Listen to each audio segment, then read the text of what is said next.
ನಮಸ್ಕಾರ ಸ್ನೇಹಿತರೆ, ಇವಾಗ ನಾವು ತ್ರಿವೇಣಿ ಸಂಗಮ ಹತ್ತತ್ರ ಇದೀವಿ. ಇನ್ನೊಂದು 3 ಕಿಲೋಮೀಟರ್ ಇದೆ. ನಾವು ನಡ್ಕೊಂಡು ಹೋಗ್ತಾ ಇದೀವಿ.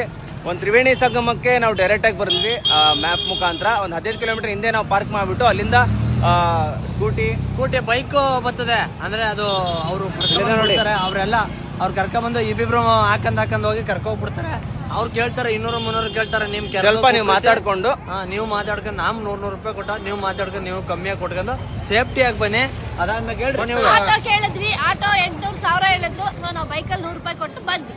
ಎಲ್ಲಾರು 4 ಜನ 400 ರೂಪಾಯಿ ಆಗದೆ. ನೀವು ಬರ್ಬೇಕು. ಬಿಡ್ತೀನಿ ಅಂತ ಹೇಳ್ತಾರೆ, ಫುಲ್ ಬಿಡಲ್ಲ. ಯಾಕಂದ್ರೆ ಅಲ್ಲೇ 3 ಕಿಲೋಮೀಟರ್ ಇಂದನೇ ಇದ್ ಮಾಡ್ತಾರೆ. ನೀವು ಹೆಂಗೆ ಬಂದ್ರು ಯಾವ್ದೇ ಮಾರ್ಗದಲ್ಲಿ ಬಂದ್ರು 3 ಕಿಲೋಮೀಟರ್ ನಡಿಲೇಬೇಕು. ಆರಾಮ್ ಸರಿ ಬನ್ನಿ, ಹುಷಾರಾಗಿ ನಿಮ್ಮ ಜೋಪಾನದಲ್ಲಿ ನೀವು ಬನ್ನಿ. ಅಂದ್ರೆ ಅಲ್ಲಿ ತಡಿತಾರೆ. ಮೇನ್ ಗೇಟ್ ಇಂದ ಒಳಗಡೆ ಬಿಡೋಕ್ ಪಾರ್ಕಿಂಗ್ ಯಾರನ್ನೂ ಜಾಸ್ತಿ ಬಿಡಲ್ಲ. ಸ್ವಲ್ಪ ಹೇಳಿ ಗೊತ್ತಿರೋರು ಒಳಗಡೆ. ಬೆಟರ್. ನಾನೊಂದು ಸಜೆಷನ್ ಕೊಡೋದೇನೆ ಅಂದ್ರೆ, ನಿಮ್ಮ ಕಾರ್ಗಳಲ್ಲಿ ಬರ್ತಾ ಇದ್ರೆ ನೀವು ಸ್ವಲ್ಪ 15 ಕಿಲೋಮೀಟರ್ ಹಿಂದೆನೆ ಒಂದ್ ಒಳ್ಳೆ ಜಾಗ ಹೋಗ್ಬಿಟ್ಟು ನೀವು ಪಾರ್ಕ್ ಮಾಡಿ ನಿಮ್ಮ ರಿಸ್ಕ್ ಮೇಲೆ. ಯಾಕಂದ್ರೆ ಇಲ್ಲಿ ನಂಬ್ಕೊಂಡ್ ಬಂದ್ರೆ ನಿಮ್ ಪಾರ್ಕಿಂಗ್ ಸಿಗೋದು 2 ದಿನ ಆಗುತ್ತೆ. ಆಗುತ್ತೋ ಇನ್ನೊಂದಾಗುತ್ತೋ ಅವೆಲ್ಲ ನಿಮ್ ಜವಾಬ್ದಾರಿ ಇರ್ತದೆ. ಅದಕ್ಕೋಸ್ಕರ ಹೊರಗಡೆ ಮಾಡ್ಬಿಟ್ಟು ಬನ್ನಿ. ಸೇಫ್ಟಿ ನಮ್ಮ ಅನಿಸಿಕೆ. ನಿಮ್ಗೆ ಅನುಕೂಲ ಆದ್ರೆ ನೀವು ಮಾಡಿ.